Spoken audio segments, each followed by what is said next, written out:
Bonjour tout le monde, bienvenue dans notre webinaire en collaboration avec Displace sur le sujet de Digital Out of Home. Moi, je m'appelle Kate Bogart et je suis Head of Client Service chez Programmads. Et donc, un grand merci de nous rejoindre pour ce webinaire dédié au topic Digital Out of Home organisé en collaboration avec notre partenaire Displace. Aujourd'hui, ensemble, nous allons explorer les opportunités de Digital Out of Home, les bonnes pratiques à adopter, mais aussi à répondre à vos questions. Donc, n'hésitez pas à les poser dans le chat, mais aussi à la fin de la session. Un grand merci, Gauthier, pour nous rejoindre aujourd'hui et à toute l'équipe de Displace pour leur collaboration. Et je vous souhaite alors un très bon webinaire à tous. Un tout grand merci, Kate. Bonjour à tous. Donc, moi, c'est effectivement Gauthier Mine. Je suis Head of Sales Benelux pour Displace. Donc, voilà, je travaille sur la Belgique, les Pays-Bas et le Luxembourg. J'ai l'honneur aujourd'hui de vous présenter Displace. Donc, on va voir ensemble plusieurs parties sur cette présentation pour aller vraiment, voir quel est l'impact de ce média sur des stratégies médias omnicanales. Donc, alors, comment la présentation va se diviser? Elle va se diviser en 5 parties. On va d'abord voir ce que propose Displace et ce qu'est le Out of Home en Belgique, mais aussi au niveau international dans les autres pays. On verra l'impact du Digital Out of Home sur l'attention, qui est devenu quand même un des KPI les plus pertinents dans notre secteur d'activité. Ensuite, on verra l'influence du Digital Out of Home sur les autres canaux, voir un peu ce que ça peut avoir comme impact quand on fait ce qu'on appelle de l'omnichannel. Ensuite, on verra pourquoi utiliser de l'achat programmatique pour acheter des écrans, de l'inventaire sur les écrans digitaux. Et puis, on terminera par une démo Displace. Alors, comme l'a dit Kate, n'hésitez pas si vous avez des questions, n'hésitez pas à me les poser dans le chat et on y répondra en fin de présentation. Alors, la première partie, qui est donc la suite Out of Home de Displace. Avant de commencer, avant de vous présenter les services qu'on propose en fait à nos clients, je voudrais d'abord vous présenter Displace, qui est une entreprise bordelaise spécialisée dans l'out of home. Donc, on est ce qu'on appelle une DSP, une Demand Side Platform. Donc, c'est une plateforme qui va permettre aux agences et aux clients d'acheter des inventaires out of home partout dans le monde. Et donc, on a des bureaux aussi un peu partout dans le monde. Donc, moi, je m'occupe du Benelux, mais on a aussi la France, l'Allemagne, l'Angleterre, l'Italie, le Brésil. Et on positionne en fait des personnes un peu partout dans chaque pays où on a un inventaire out of home qui est pertinent. Notre secteur d'activité, c'est donc les agences et les marques. On s'est vraiment spécialisé dans l'out of home. On propose des services en plus que je vais vous présenter sur la plateforme. Mais notre cœur d'activité, c'est vraiment l'activation des écrans digitaux, que ce soit dans les rues, dans les centres commerciaux, dans les salles de sport. On a vraiment une multitude d'écrans qui sont disponibles aujourd'hui dans les différents pays. Et donc, ça, c'est vraiment là-dessus qu'on va se concentrer, c'est d'avoir des campagnes à la performance sur des écrans digitaux. Donc, je disais justement qu'on était une DSP. Donc, une DSP, c'est une Demand Side Platform. Et en fait, on va se positionner entre les agences qui vont vouloir créer leur campagne publicitaire et acheter de l'inventaire sur les écrans digitaux et les média owners qu'on connaît tous, par exemple JCDecaux, Clear Channel, qui sont les plus connus, qui, eux, vont mettre en vente, en fait, les espaces publicitaires sur leurs écrans digitaux. Et entre la DSP et les média owners, on a ce qu'on appelle une SSP, qui est une plateforme un peu comme une DSP, mais qui va permettre justement aux média owners de vendre leurs espaces publicitaires. Et en fait, on est connecté à tous les écrans digitaux. Donc, voilà, les plus connus sont JCDecaux et Clear Channel, mais on verra par la suite qu'il y a aussi plein d'autres acteurs qui proposent des écrans digitaux qui vont être activables via des plateformes comme Displace. Et à côté de ça, on a aussi ce qu'on appelle une DMP. Donc, une DMP, c'est une Data Management Platform. Et ça va nous permettre en fait d'utiliser de la data pour aller vraiment créer des campagnes à la performance. Mais je reviendrai aussi avec des exemples par la suite et des cases de campagne où on a pu utiliser la data de nos clients pour aller vraiment sélectionner les meilleurs écrans au meilleur moment et pour toucher la bonne audience. Alors, voilà, donc au niveau de l'inventaire, donc on va commencer par la Belgique. Donc, on voit qu'en Belgique, on est à peu près à 7500 écrans. Ça augmente énormément. Quand j'ai commencé chez Displace, il y a un peu plus d'un an, on était à peu près à 5000 écrans. Donc, il y a quand même une énorme augmentation des écrans digitaux dans les différents univers. Et alors, on peut classer les écrans sous 4 grandes typologies. Donc, on a les écrans outdoor qu'on va retrouver dans les rues. Donc, souvent, les écrans JCDecaux, Clear Channel, mais on a aussi Blowout Media, donc vraiment des écrans plus grands, qui génèrent énormément de visibilité. Ensuite, on a ce qu'on appelle les écrans retail. le nom le dit lui-même, donc les écrans dans les supermarchés, où là, on a par exemple Delhaize, qui a énormément d'écrans en Belgique, JCDecaux, qui a pas mal d'écrans aussi dans les carrefours et dans les entrées des supermarchés, et encore d'autres acteurs comme Albert Heijn, qui est plutôt présent dans le nord du pays. On a les écrans transit, qu'on va plutôt voir dans les métros, mais aussi dans les train stations. Donc là, c'est Clear Channel qui détient tous les écrans dans les gares. Et on a aussi les aéroports, par exemple l'aéroport de Zaventem et de Charleroi, où là aussi on a une multitude d'écrans premium qui sont disponibles et qu'on va pouvoir acheter sur Displace. Et puis je terminerai par les écrans place-based, où là on va regrouper les écrans dans les salles de sport, dans les entreprises, dans certaines universités. Et donc là aussi, on a pas mal de potentiel qui se développe de plus en plus et de plus en plus d'écrans aussi qu'on peut activer. Voilà. Alors, au Luxembourg, on est sur un beaucoup plus petit pays, donc fatalement aussi un beaucoup plus petit inventaire.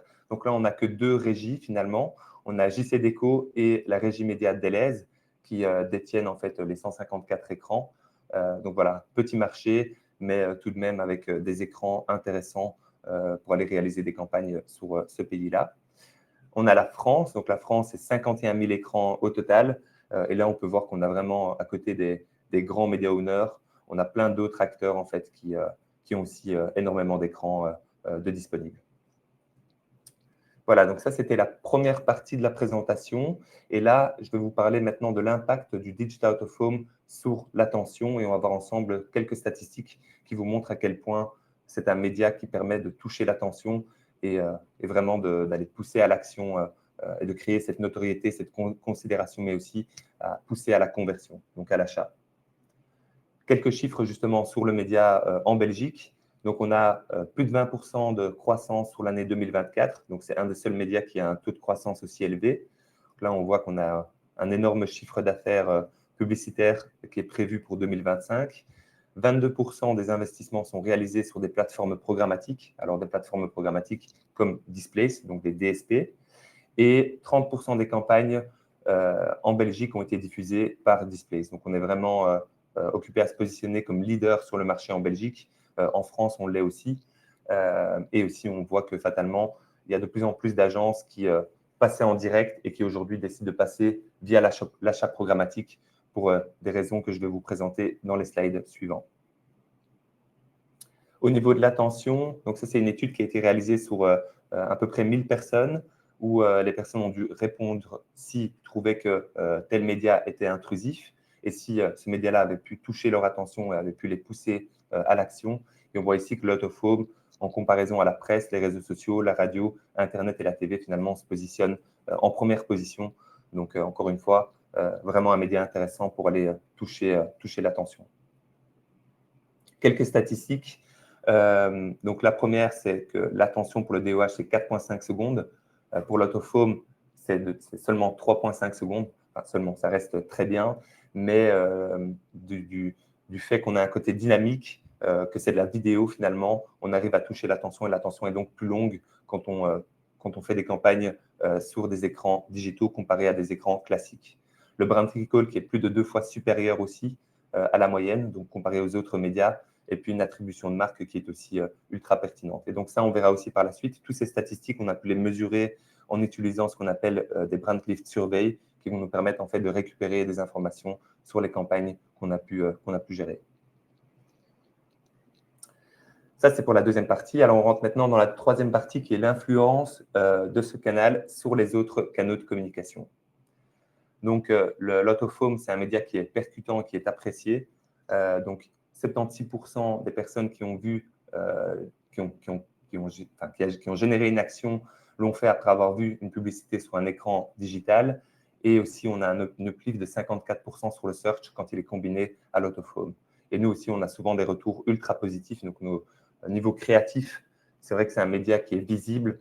Le fait de pouvoir jouer aussi avec le contexte dans lequel l'écran se situe, qu'on soit dans une salle de sport, qu'on soit dans un centre commercial, il y a vraiment la possibilité d'aller contextualiser la pub, ce qui n'est pas le cas sur d'autres médias.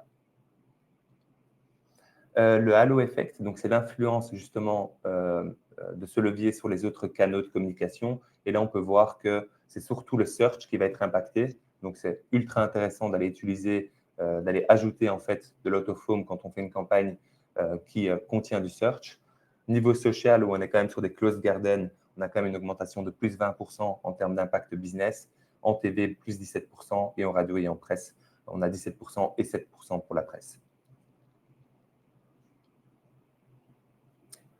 Alors ici, pour vous montrer justement à quel point l'autofome a un impact sur les autres canaux de communication, ici, c'est une expérience qui a été réalisée, enfin une campagne en fait qui a été réalisée en Angleterre, dans 3 villes, avec le même budget média et à peu près le même reach.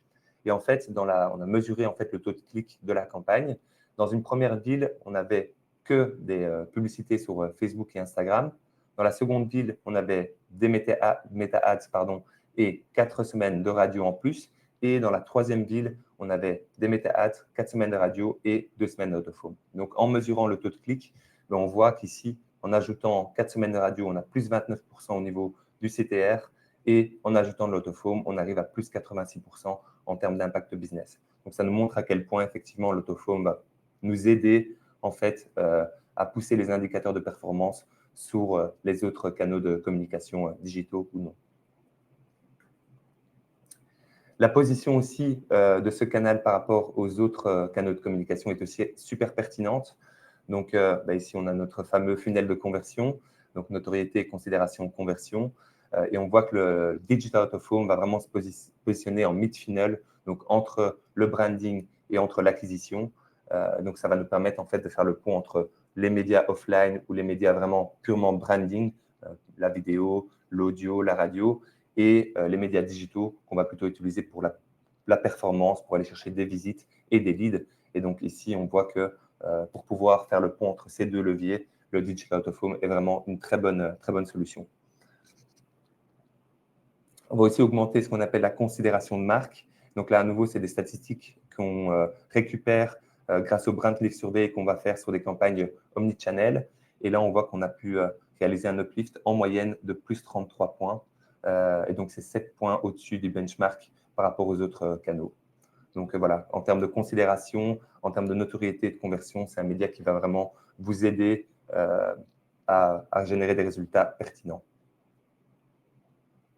Alors, pourriez-vous demander pourquoi acheter le Digital Out of Home en programmatique? Parce qu'il y a deux façons d'acheter de l'Out of Home. Soit on passe en direct, ça veut dire qu'on va directement négocier avec les régies médias JCDecaux, Clear Channel, Basic Fit, DLS pour acheter de l'inventaire sur leurs écrans. Soit on va le faire via une plateforme comme Displace et on va le faire grâce à de l'achat programmatique. Et on va voir ensemble quelle est justement la plus-value de passer par ce type de plateforme. Premièrement, le premier avantage, c'est qu'on a vraiment une portée élevée, un engagement premium. On est connecté en fait à toutes les régies médias. Donc, en direct, on devrait passer par chaque régie et négocier justement des prix intéressants. Sur Displace, on a la possibilité en fait via une plateforme d'acheter tous les écrans de tous les publishers. Donc, beaucoup plus facile de faire une campagne publicitaire. On a un ciblage qu'on aurait beaucoup moins en direct, qui est basé sur des données live. Là, je vais vous montrer aussi comment ça fonctionne sur la plateforme. On a une gestion de campagne flexible. Ça veut dire qu'on peut changer les créations en cours de route. On peut arrêter la campagne à n'importe quel moment. Donc, on est vraiment maître en fait du setup de sa campagne en cours de campagne. On a l'opportunité de faire de la DCO, donc ce qu'on appelle la Dynamic Creative Optimization, où là, on va utiliser de la data pour contextualiser notre campagne. On est efficace aussi en termes de coûts et c'est facile à déployer et accessible. Je vous montrerai la plateforme. En fait, en 5 étapes, on va pouvoir lancer très rapidement une campagne sur des écrans digitaux. Voilà. Donc là, on est rentré dans la dernière partie, dans la partie démo. Donc là, je vais vous montrer à quoi ressemble la plateforme et comment vous pouvez l'utiliser. Donc, des exemples assez simples. Et si jamais, par la suite, vous aurez accès, vous pourrez voir que finalement, il y a plein de subtilités et plein de choses supplémentaires à réaliser sur la plateforme. Donc, la première partie, voilà, on va la voir ensemble. Donc, ici, on rentre en fait dans la page d'accueil de la plateforme. Et donc là, on va se loguer sur Displace. Donc là, on aura des articles de blog sur les nouveautés en fait, qu'on a lancées, les nouvelles fonctionnalités qu'on a lancées sur Displace. Et on aura une première page inventaire qui va vous permettre en fait d'avoir une vue sur tout l'inventaire. Donc, tous les pays en couleur sont les pays où on aura de l'inventaire. Et donc là, on va pouvoir cibler par pays. Donc là, on est par exemple sur la Belgique. Voilà. Et on va rajouter par exemple le Luxembourg en plus. Et on voit ici justement que tous les différents types d'écrans vont s'afficher en live par rapport au ciblage qu'on a ajouté. Alors ici, en termes de localisation, on va pouvoir être plus précis, cibler des rues, cibler des codes postaux, cibler des villes et ajouter même un périmètre autour des rues, par exemple, qu'on souhaite cibler pour aller toucher tous les écrans qui vont se situer autour. Donc là, ici, par exemple, à 500 mètres autour de la rue Neuve. On va pouvoir aussi cibler par venue type, donc par typologie d'écran. Ben, imaginons ici, je souhaite que être présent dans les écrans dans le retail ou dans les écrans dans les salles de sport et dans les écrans dans les métros. Donc voilà, ici, ça nous fait un total de 71 écrans qui sont positionnés dans un rayon de 500 mètres autour de la rue Neuve, qui reprend donc les écrans retail, les écrans street et les écrans dans les salles de sport, donc dans les Basic Fit. Et là, par format, donc en Belgique, c'est souvent du 1080 x 1920 et c'est du format 6 secondes. Ça dépend de marché en marché. En France, par exemple, c'est souvent du 10 secondes. Et là, on a accès du coup à tout l'inventaire, tous les deals qu'on va pouvoir sélectionner par la suite. Donc ici, c'est vraiment juste une page d'inventaire qui nous permet d'avoir une vue globale sur tous les écrans et sur tous les filtres qu'on va pouvoir ajouter dans notre setup. Là, on va rentrer dans la deuxième partie. Donc là, on va aller créer une campagne ensemble. Je vais vous montrer à quel point c'est vraiment facile d'aller lancer une campagne. Donc, on va ici créer la nouvelle campagne. Voilà, on va la nommer. Donc ici, c'est un test campagne. On va l'appeler test campaign. Ici, quand vous aurez accès à la plateforme, vous aurez votre agence qui sera affichée. Donc, il faudra juste sélectionner son agence. Ensuite, on va sélectionner l'annonceur. Donc, même chose, vous aurez vos annonceurs qui seront aussi disponibles dans cette partie-là. Et puis, on va choisir l'objectif. Donc, branding, visibility, drive to store. Mais ici, on va se concentrer sur la notoriété. Deux possibilités, soit on crée la campagne en self, soit en manage. Donc, ça veut dire qu'en self, on va nous-mêmes aller créer le setup. Et en manage service, on a une équipe à Bordeaux qui va vous aider, selon votre briefing, à créer la campagne. Donc ici, on est dans le dashboard. On a accès au budget de campagne, aux spends, aux impressions, etc.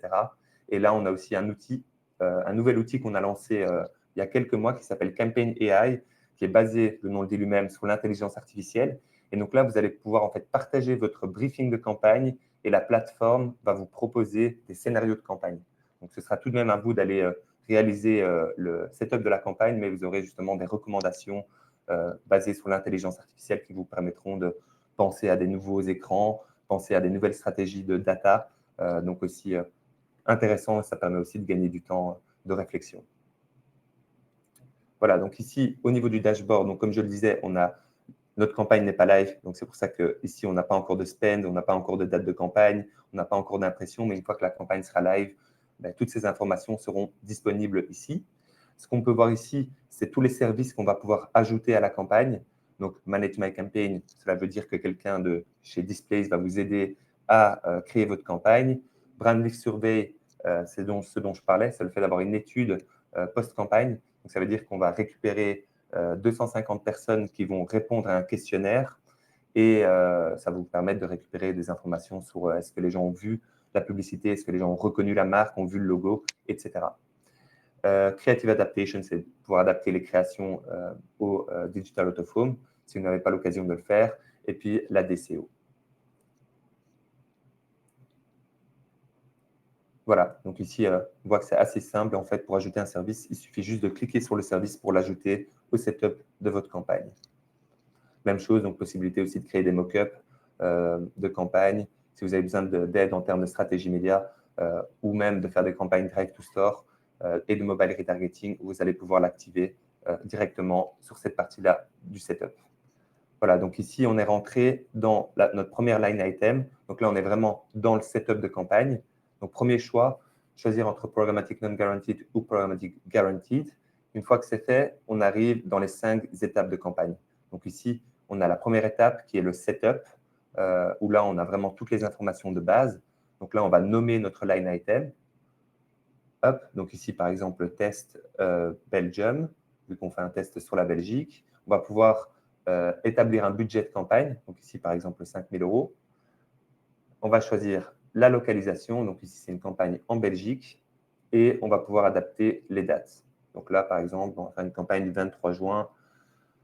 voilà, aussi juillet. Et puis, on a l'opportunité, en fait, de faire du day partying. Donc, soit on achète à tout moment de la journée, soit on achète selon ce qu'on appelle un custom day partying. Et alors, on va pouvoir choisir les jours de la semaine et les heures de la journée où on souhaite être disponible, où on souhaite être affiché, en fait, sur les écrans digitaux qu'on a sélectionnés. Donc là, par exemple, on va changer les heures et on va être présent, voilà, aux heures de pointe, donc entre 7h et 10h, et par exemple, de 14h à 20h.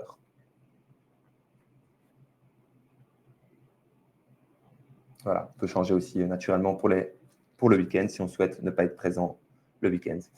Ensuite, on rentre dans la deuxième partie qui est la partie, je dirais, la plus complexe, donc la partie targeting, où là, comme vous pouvez le voir, on a plusieurs possibilités. Hop, je reviens juste un peu en arrière. Voilà, donc on va pouvoir cibler par géolocalisation, on va pouvoir cibler par screen characteristics et on va pouvoir aussi cibler par data. Donc, on va commencer par regarder sur la partie géolocalisation, où là, on va pouvoir cibler des villes, par exemple. Donc, ici, on prend Bruxelles. Voilà, il faut toujours le prendre dans les deux langues. Et ensuite, on va ajouter ce qu'on appelle des POI, donc les Point of Interest. Alors, ça, c'est un nouvel outil qu'on a lancé récemment. Je donne un exemple bien concret. Imaginons qu'on ait un produit dans le pharma et qu'on souhaite cibler toutes les pharmacies, enfin tous les écrans autour des pharmacies en Belgique. Avant, il fallait le faire manuellement, donc il fallait avoir l'adresse de toutes les pharmacies. Aujourd'hui, grâce au POI, donc au Point of Interest, on peut directement, automatiquement cibler tous les écrans à moins de 500 mètres des pharmacies en Belgique. Donc, vraiment facile à utiliser et vraiment pertinent. Donc ici, on va par exemple cibler tous les hôpitaux. Et donc, automatiquement, l'outil va nous cibler tous les POI et tous les écrans à moins de 300 mètres, par exemple, des hôpitaux à Bruxelles. Voilà, donc ça, c'est au niveau géolocalisation. Ensuite, au niveau screen characteristics, on va pouvoir cibler par publisher. Imaginons qu'on souhaite que être présent sur les écrans Clear Channel et JCDecaux. On va pouvoir les sélectionner ici. Donc, aussi assez simple. Par venue type, donc c'est ce que je disais dans la partie inventaire, on va pouvoir cibler que les écrans dans les centres commerciaux, que les écrans dans les bureaux, les écrans dans les salles de sport. Et donc, là aussi, c'est un filtre qui va très facilement nous permettre de cibler les bons écrans. Voilà, donc ici, par exemple, on cible les écrans outdoor, donc les écrans dans les rues, et les écrans transit, donc dans les métros et dans les train stations. Alors, on arrive dans la dernière partie, donc là aussi par format créatif. Donc, encore une fois, en Belgique, c'est du 1080 x 1920 et du 6 secondes. On a quelques écrans différents au niveau des specs techniques, mais je dirais que 80% d'écrans sont du 1080 x 1920 en 6 secondes. Et après, on a ce qu'on appelle l'audience data. Donc, on a un partenaire qui est spécialisé en fait en data mobile, qui est AdSquare, qui va nous permettre en fait de cibler les bons écrans selon l'audience qu'on souhaite toucher. Alors, en Belgique, au niveau des segments d'audience, on a plusieurs catégories. Voilà, on va les voir ensemble. Donc, on a ce qu'on appelle l'app usage, brand affinities, demographic, device ownership, interest, place visits et seasonal. Je vais vous montrer, par exemple, si je prends le demographics et que je cible l'âge. Donc là, par exemple, on va cibler les femmes voilà, entre 25 et 54 ans. Et automatiquement, l'outil va me cibler les écrans les plus pertinents en fonction de cette audience. Voilà, donc ça, c'est pour la deuxième partie, la partie targeting. Et là, on a aussi, quand on utilise de la data, on a trois options. Donc, soit on fait du Boost Audience Concentration, soit c'est recommandé, ça veut dire qu'on va utiliser la data, mais on va quand même avoir un ciblage d'écran qui ne soit pas trop précis non plus pour ne pas se concentrer. Imaginons qu'on utilise des intérêts ou des demographics qui soient bien précis et que ça ne cible finalement que 20 écrans. Soit on va faire du Boost Reach, et là, ça va nous sélectionner vraiment un peu plus d'écrans, mais qui sont tout de même intéressants pour l'audience qu'on a établie dans cette partie du setup.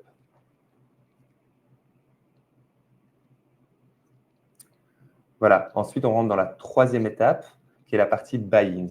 Donc dans la partie buying, on va avoir accès à ce qu'on appelle les deals. Donc ça, c'est tous les deals des différentes régies publicitaires, et on va pouvoir sélectionner les deals qui nous intéressent. Donc ici, on a par exemple les deals Clear Channel, le deal JCDecaux, et là, c'est juste en fait sélectionner le bon deal avec la bonne quantité d'écran.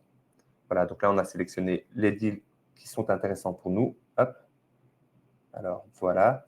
Je vais vous montrer ensuite, donc la troisième partie. Hop, je vais revenir juste en arrière. Voilà, hop, et on y est. Voici, donc là, on a sélectionné les deals et on va pouvoir aussi sélectionner ce qu'on appelle le bidding et le pacing. Donc, comme c'est de l'achat programmatique et qu'on place des enchères, on doit augmenter le CPM pour être sûr de gagner les enchères. Et donc, nous, ce qu'on recommande, c'est une augmentation de 15%, mais ça dépend effectivement de ce que vous souhaitez faire. Donc, il est adaptable. Et puis, la dernière partie ici, sur cette troisième partie du setup, c'est ce qu'on appelle le trigger. Donc là, c'est le fait d'aller utiliser de la data externe comme la météo, la température. On peut voir qu'il y en a d'autres également qui sont disponibles. Donc la météo, la température, pollution de l'air, l'UV index et le trafic pour aller aussi ajouter ces éléments de contexte à notre diffusion. Donc ici, par exemple, on peut utiliser la température et se dire, voilà, moi, je veux que diffuser ma campagne quand il fait 0 degré, quand il fait plus de 15 degrés, par exemple. On pourrait penser, par exemple, au deuxième trigger qui est disponible ici, qui est l'UV index. Imaginons qu'on souhaite faire de la pub pour une crème solaire. On voudrait que être présent quand l'UV index est vraiment élevé. C'est tout à fait possible de le faire grâce à l'achat programmatique sur Displays. Et naturellement, la possibilité d'en sélectionner 2 en même temps. Hop, voilà. Ensuite, on a la quatrième partie de setup, qui est donc la partie la plus simple. Enfin, il y a la partie aussi 5 qui est juste le lancement de campagne. Mais dans la partie 4, on va juste pouvoir ajouter les créations, en fait. Donc, on a ici accès à toutes les spécifications techniques. Donc, ici, c'est des écrans 1080 x 1920. C'est du 6 secondes. On peut livrer du JPEG, de l'MP4 ou de l'HTML. Donc, nous, on va toujours pousser naturellement à la vidéo. C'est tout l'intérêt du Digital Out of Home. C'est vraiment d'avoir de l'impact et d'aller toucher l'attention, comme on a pu le voir dans la présentation. Et donc là, on a accès justement à toutes les informations pertinentes au niveau des spécifications techniques. Voilà, une fois qu'on a ajouté les créations, on va pouvoir tout simplement, donc ici, l'ajouter via nos fichiers sur notre ordinateur. Et une fois que c'est fait, on va pouvoir arriver dans l'étape 5, qui est juste en fait le lancement de la campagne. Alors moi, je suis sur un compte Displays, donc je ne pourrais pas le faire de mon côté, mais c'est juste un bouton qui permet en fait de lancer la campagne et d'être live. Voilà, donc ça, c'était pour la création de campagne. Et ensuite, je vais vous montrer à quoi ressemble une campagne qui est live et toutes les informations qu'on va pouvoir retirer de notre campagne. Donc ici, on va rentrer dans notre liste de campagnes. Voilà. Et on va avoir accès à toutes les campagnes qui ont été réalisées. Moi, j'ai ici accès à toutes les campagnes qui ont été réalisées au niveau international. Mais là, on va prendre par exemple une campagne qui a été réalisée à Cannes pour les Cannes Awards, où on était présent dans les aéroports, donc dans l'aéroport de Cannes. Et donc là, ici, on a accès justement à la campagne, toutes les informations de dépenses, les dates de campagne, la quantité d'impressions, la quantité de play, la quantité de fois qu'on a été diffusé sur l'écran, le coût par 1000 impressions. Voilà, donc toutes les informations pertinentes aussi au niveau des services qui ont été activés sur cette campagne. Et quand on descend ici un peu plus bas, on va avoir aussi toute la partie reporting qui va nous permettre de récupérer vraiment les statistiques globales. Donc là, même chose, hein, c'est toutes les informations qu'on a pu voir au-dessus. Donc on était présent sur une localisation, donc l'aéroport de Cannes avec 3 écrans, 3 grands écrans. Et là, on a la distribution par heure qui est disponible, par publisher aussi. Donc ici, c'était que des écrans JC Deco. C'est pour ça qu'on voit que du bleu. Mais si on avait eu, par exemple, Clear Channel, on aurait les mêmes courbes, mais dans une autre couleur. Ce qu'on appelle le Daily Fit Rate. Voilà, toutes des informations pertinentes par rapport à la diffusion et par rapport aux écrans, donc les 3 écrans sur lesquels on était le plus disponible, le plus présent. Ce qu'on appelle le Daily Breakdown, donc les dépenses par jour et le nombre d'impressions par jour. Donc voilà, plein d'informations qui seront intéressantes en termes de reporting et qui vous permettront justement d'être complet et vraiment d'avoir toutes les informations à présenter à vos clients. Ensuite, on a la partie monitoring. Donc la partie monitoring qu'on va surtout utiliser pour voir si les créations, donc on l'a vu dans la présentation précédente, on a 5 étapes de setup. La 5e étape, c'est le fait d'aller ajouter les créations sur notre campagne. Et il faut être sûr que les créations sont approuvées par les publishers. Il y a des règles, par exemple, concernant l'alcool, mais aussi tout simplement concernant les spécifications techniques. être sûr d'avoir livré les formats au bon format. Et donc, c'est là qu'on va pouvoir voir dans cet onglet-là si nos créas ont été acceptés par le publisher. Donc, on voit qu'ici, naturellement, les 3 créas qui ont été utilisés pour cette campagne ont été approuvés par JCDecaux. Ensuite, on rentre dans la partie Analytics, où là, assez intéressant aussi, on a une carte qui va nous montrer tous les écrans sur lesquels on va diffuser et on aura accès à nouveau à toutes les informations globales, la typologie d'écran, le spend, le nombre d'impressions et on va pouvoir aussi exporter les écrans sur lesquels on diffuse pour, par exemple, l'envoyer à notre client. Et je terminerai par la partie Brand Impact.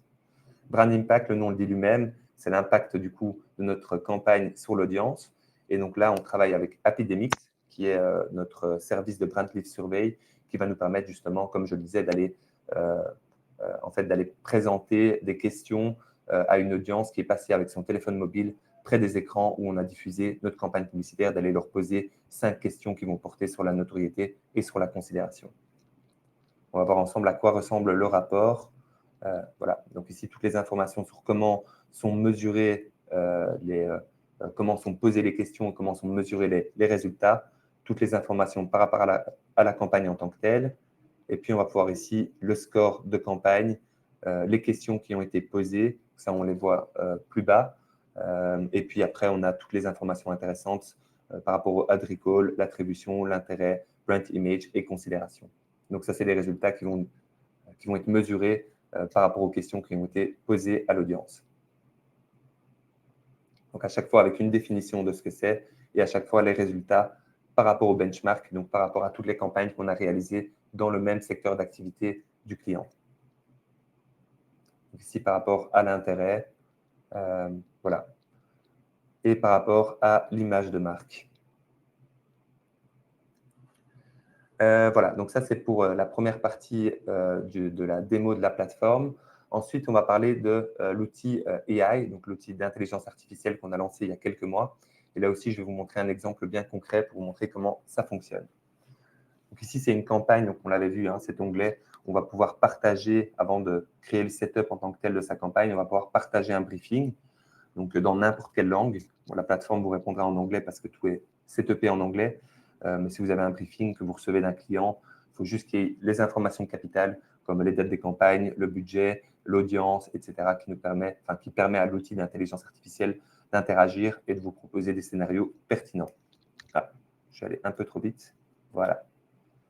Et donc là, l'exemple, c'est une campagne qui est réalisée pour Uniqlo, pour Black Friday au UK, 2 semaines de campagne en novembre avec un focus sur les hommes et femmes âgés entre 20 et 35 ans, avec un budget de 120K et un targeting géographique qui n'est pas précis.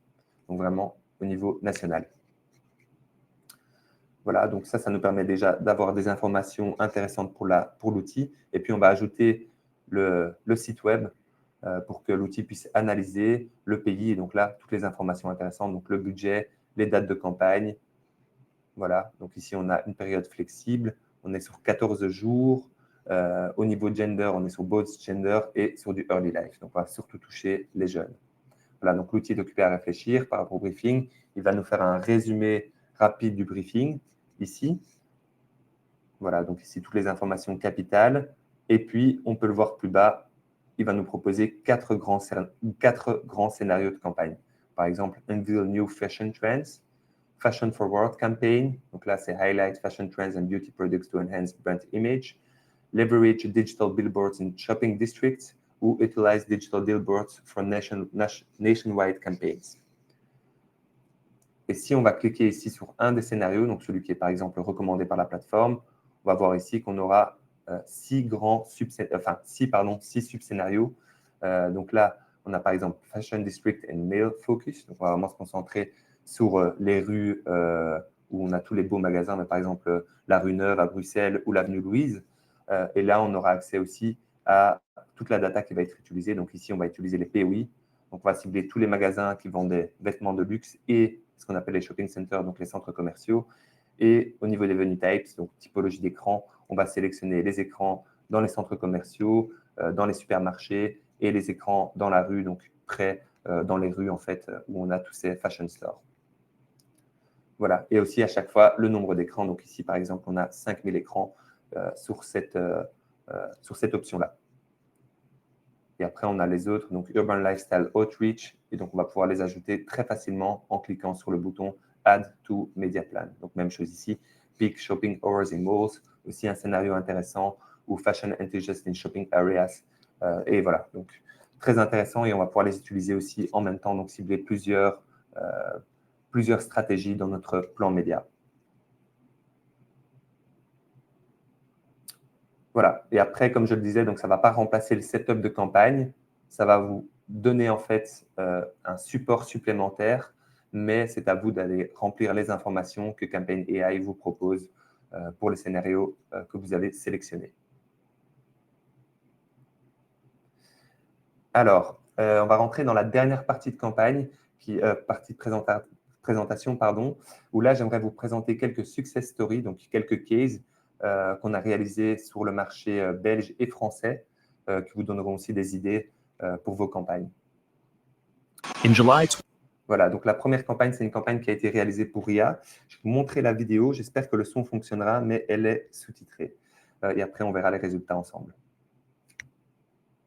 In July 2024, as Tomorrowland draws thousands of global visitors to the Brussels airport, RIA, a leading money transfer service and converting currencies, saw this as the perfect moment to connect with travelers.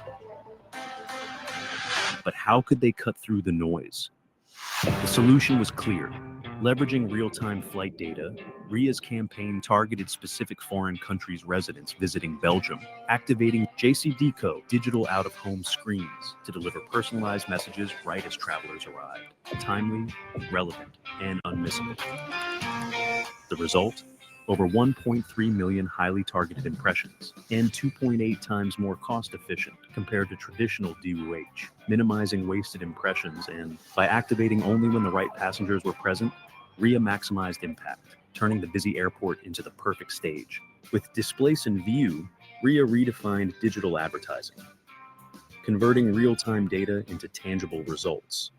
Voilà, donc un case super pertinent, et d'ailleurs, on est la première plateforme à avoir cartographié en quelque sorte les écrans dans les aéroports. Donc ici, c'est dans l'aéroport de Bruxelles, mais c'est aussi disponible à Paris, à Londres et dans plein d'autres pays. Donc voilà, une activation vraiment basée sur la data qui est super pertinente pour ce type d'annonceur. Donc ici, on voit les résultats de campagne, la quantité d'impressions, les plays, le nombre d'écrans sur lesquels on était présent.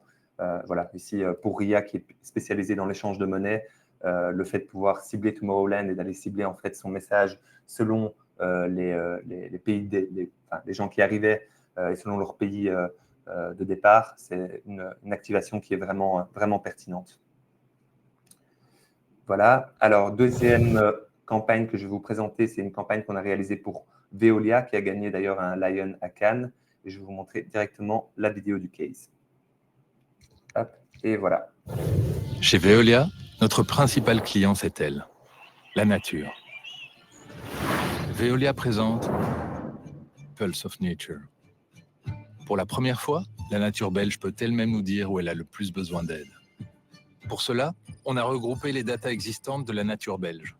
Les datas sur le climat, sur l'eau et d'autres ressources naturelles rassemblées sur une même plateforme.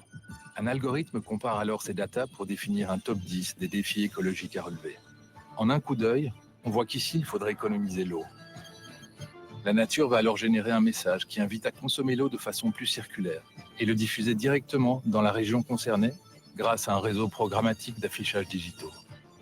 La nature dispose ainsi des clés de notre communication pour inviter elle-même les entreprises et les acteurs publics locaux à découvrir les solutions Veolia pour l'aider concrètement. Découvrez un top 10 des défis de la nature sur pulseofnature.be.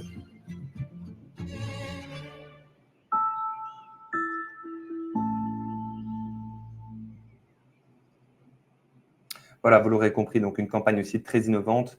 Je le disais, on a gagné un prix au Lions à Cannes, mais aussi sur pas mal d'événements en Belgique. Et donc, on espère voir de plus en plus ce type de campagne où on va vraiment utiliser la data externe du client pour aller réaliser des campagnes contextualisées. Donc là, même chose, c'était une campagne qui a été réalisée en Belgique au niveau national, dans 110 villes, dans 11 provinces.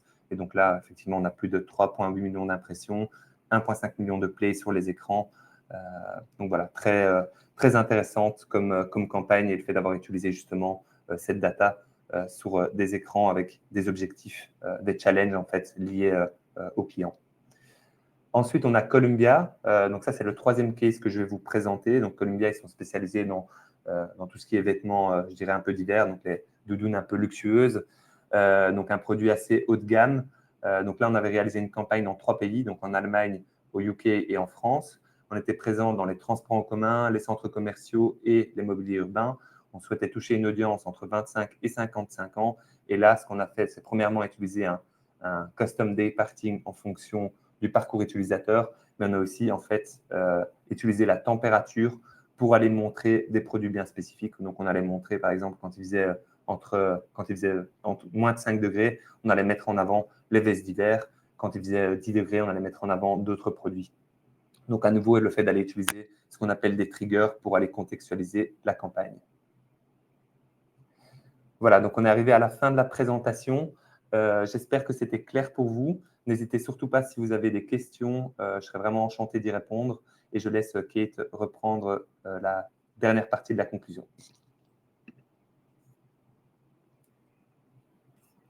Merci beaucoup, Gauthier. Est-ce qu'il y a encore des questions du groupe?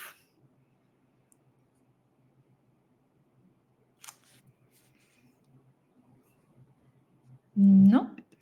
Mais si jamais vous avez encore des questions qui vous viennent alors après la session, n'hésitez pas alors de nous contacter. Nous sommes là pour vous aider. Et comme on disait, donc un grand merci pour votre temps et pour nous joindre aujourd'hui dans cette session ici. Après, on va vous envoyer un mail avec le replay de la session d'aujourd'hui, mais aussi quelques slides et aussi un petit survey, un sondage pour donner du feedback, parce que pour nous, c'est super important de comprendre est-ce qu'on a met your expectations aujourd'hui sur la session, mais aussi pour comprendre quels sont peut-être des autres sujets pour le futur que vous aimeriez que nous pouvons aborder alors dans des webinaires comme aujourd'hui. Donc, de nouveau, un grand merci pour joindre cette session d'aujourd'hui. Et si on n'a pas de questions du groupe, alors je dirais une bonne journée à tout le monde et à bientôt. Un tout grand merci, une très belle journée à vous.